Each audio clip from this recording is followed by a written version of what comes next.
Hello, everybody, and welcome back to the Broto Fantasy Football Podcast. Wow, I pulled a Tim there, and I was going to start it off by saying the Fantasy Football by Broto podcast. Welcome today. I'm your host today. Tim's not here. When Tim missed his episode last time, it was because the babies were sick, and now Tim is sick, so he's out today. But don't worry, it is not just me solo. Very special guest for you. We got Clay FF Pulse, of course, the Broto DFS mastermind here with me today to go through the week 6 slate. Of course, news and notes to start. Then we're going to play a little game called What Do We Do with This Guy, spotlighting several different players that are in bad spots, good spots. Who knows? We'll see. Guys like DJ Moore, sneak peek, guys like Rhamondre Stevenson, discuss those guys and see what we're going to be doing with them in the fantasy landscape. We're going to be looking at my rankings, and we are going to be going through the Patreon mailbag. That is the second half of the episode. Go to patreon.com/Broto Fantasy to join up there. This episode, of course, is brought to you by the Fantasy Football by Broto app. Everything you need in the palm of your hand. True Matchup Rank is out now as well. 5 weeks of data. Now is when it really starts to get rolling. We also have a new tool that Cass created, a Monday Night Miracle tool, where you could input players and your scores, and it gives you a percent chance of you winning, which is just so much fun and a super cool tool. So as little as $3 a month, and you get a ton of extras, and you get to join the Discord and hang out with all of us all us Broto folk. So go ahead and do that. But let's dive into the episode, shall we? And then I'll introduce Clay, and we'll get going. Let's go. Hello, everybody, and welcome back to the Broto Fantasy Football Podcast, presented by BrotoFantasy.com and the Fantasy Football by Broto app, the only tool you need to dominate fantasy football.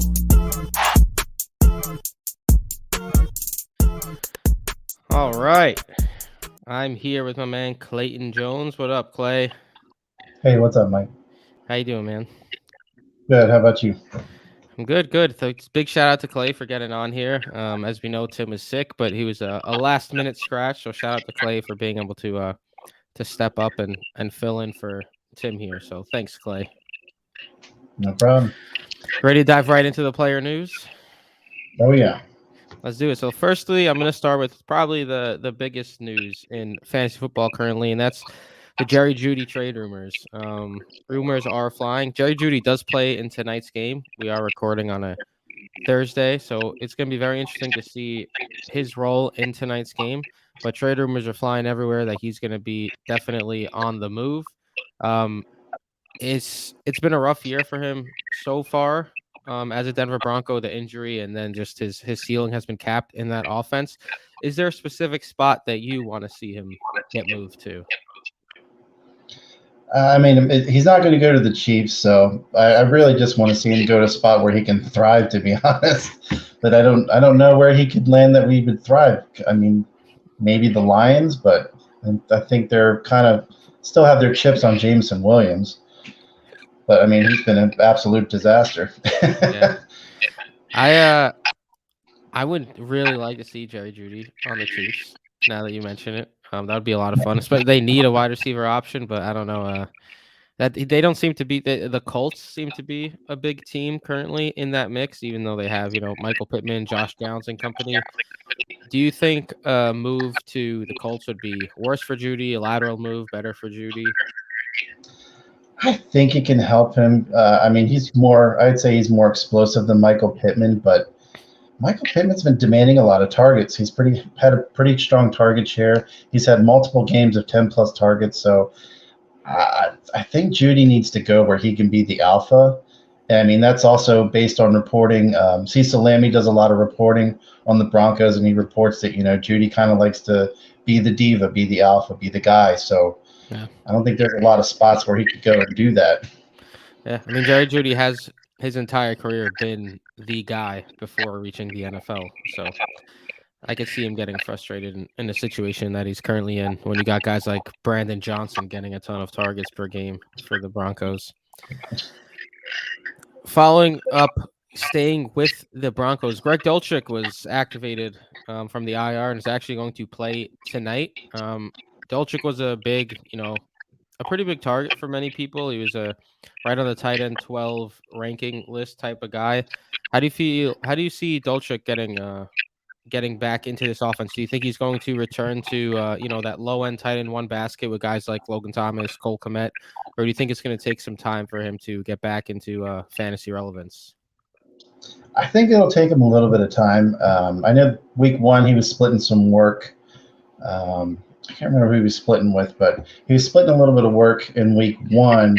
He had 5 targets, and I think the other tight end had 5 targets as well. So Adam it's going to Troutman, take was it? Probably. Adam Trout Yeah. for a second. But I mean, the Broncos may want to run more 2 tight end sets because they want to run the ball because Sean Payton's stuck on running the ball, even though he has Marvin Mims.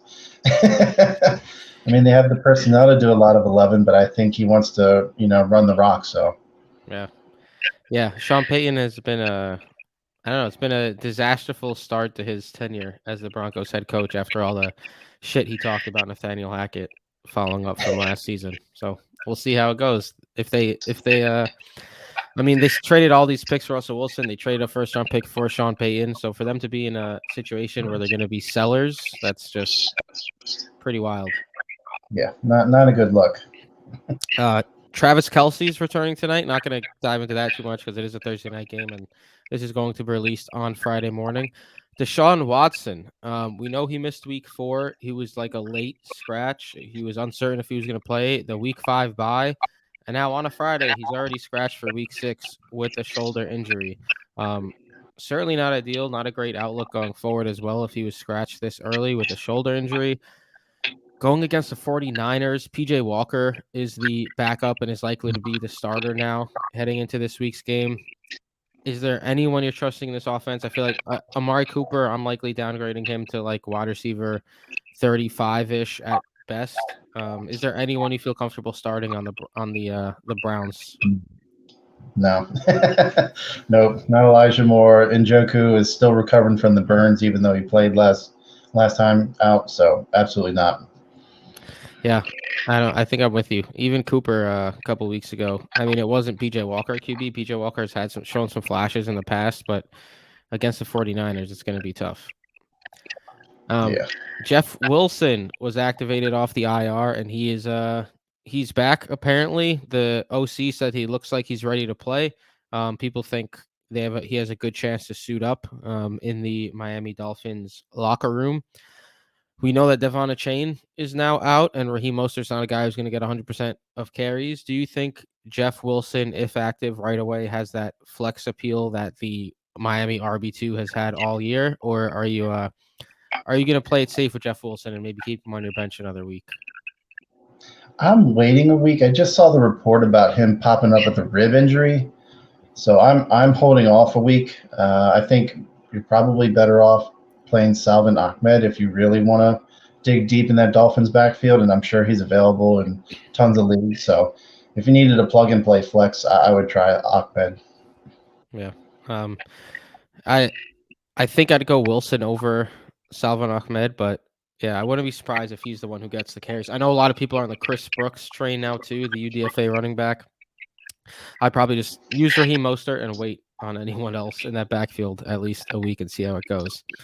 Austin Eckler practiced in full yesterday and today, so he's back. He said he was going to be back after the bye week. He's on that podcast, and he said he's like 99% returning this week, so he's back. Tony Pollard was limited in practice today, but that's nothing to be too concerned about either. After a couple down weeks, he gets this tremendous matchup against the Chargers. I don't think there's anything to worry about there. Somewhere to worry about the fun, surprising, big-time wide receiver, Tank Dell, the rookie. Concussion, did not practice on Thursday. Not looking like he's going to play if he's still in the concussion protocol. Not ideal. Are you looking at Robert Woods, or are you just sticking with Nico Collins here if Dell is unable to go? I'm sticking with Nico. I mean, Woods, if you need 5 points, sure, play Robert Woods, but I'd rather go for the ceiling of Nico. Yeah, fair enough. I miss when Robert Woods was like a easy top 20 wide receiver every single week. Those were the days. Chris Olave upgraded to a full participant, so he is back. And well, he's not back. He's gonna play. He's ready to go. So nothing to worry about there. The only issue I have is that the Saints passing offense has not been the same since Derek Carr got hurt. So if he that's the issue there because Chris Olave has kind of been a bust, I'd say. It's hard to call him a bust because he's been healthy. He's been like at least semi decent one on the field, but he hasn't had that big splash game. He hasn't found the end zone often. He hasn't put up like big numbers consistently. A lot of it has to do with the Derek Carr injury, but against this week against the Texans, who have been very good against opposing wide receivers over this season and last season. How are you feeling about Chris Olave this week? Do you still see him as a wide receiver 1, or are you downgrading him more to like a wide receiver 2 or even a wide receiver 3 this week? He's probably a wide receiver 2, but I mean, it's probably just going to be the Alvin Kamara show. I mean, the Texans are a great matchup on the ground, like you said. I think they're just going to take advantage of that. Rest Derek Carr's arm, keep peppering him with targets. So I don't see a lot of air yards for Olave. Yeah, Alvin Kamara has had a ridiculous start to the season. This guy got 13 receptions his first week back and then 20 plus carries his second week back. So anyone who drafted Alvin Kamara on the discount, as we we said that would be a good idea this offseason, definitely reaping the benefits now, heading into week 6. Elijah Mitchell returned to practice today as well. So Jordan Mason had a nice run as the backup in San Fran, to CMC, of course.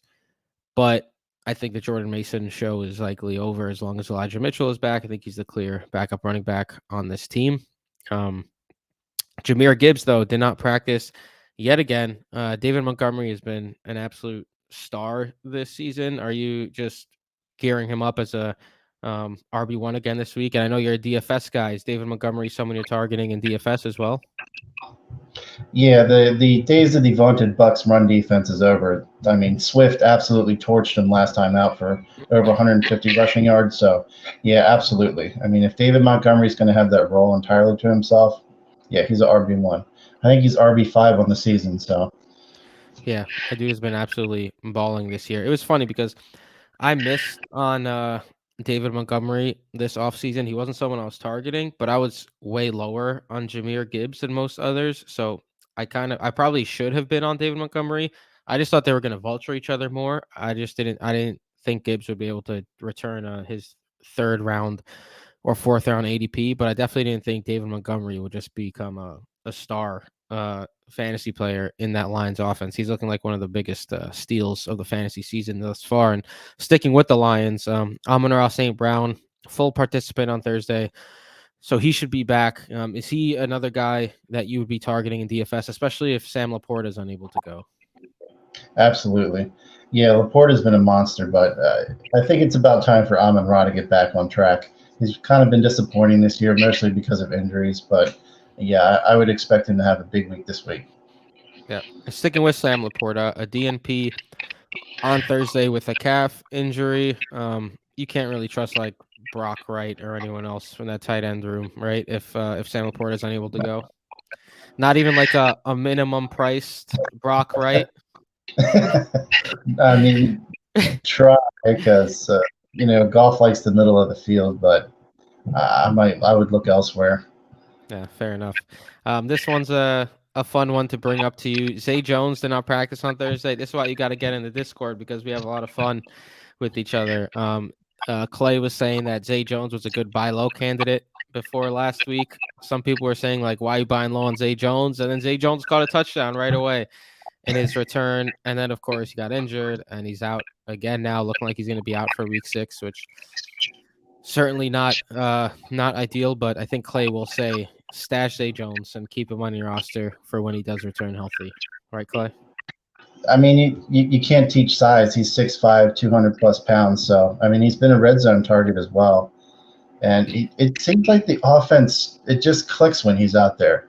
I don't know why when Ridley and Kirk, it doesn't quite flow as well. But when Zay's out there with Kirk and Ridley, it seems to flow beautifully. So, yeah, they definitely had their best performances this season with all 3 of them healthy and on the field. So that is a good point you just made. T. Higgins So this is looking promising that he'll play against the Seahawks. The Seahawks are actually the number one team in points over average right now for opposing wide receivers, which is glorious if you have Jamar Chase. But if T. Higgins plays, that would also be a must start, I think. Obviously, returning from an injury, we know T. Higgins in the past returning from an injury has screwed you being active and played like 5 snaps and getting you 0 points. I still think he's a must play option if he goes. But Clay, I want to ask you, one, if T. Higgins plays, are you just inserting him back in?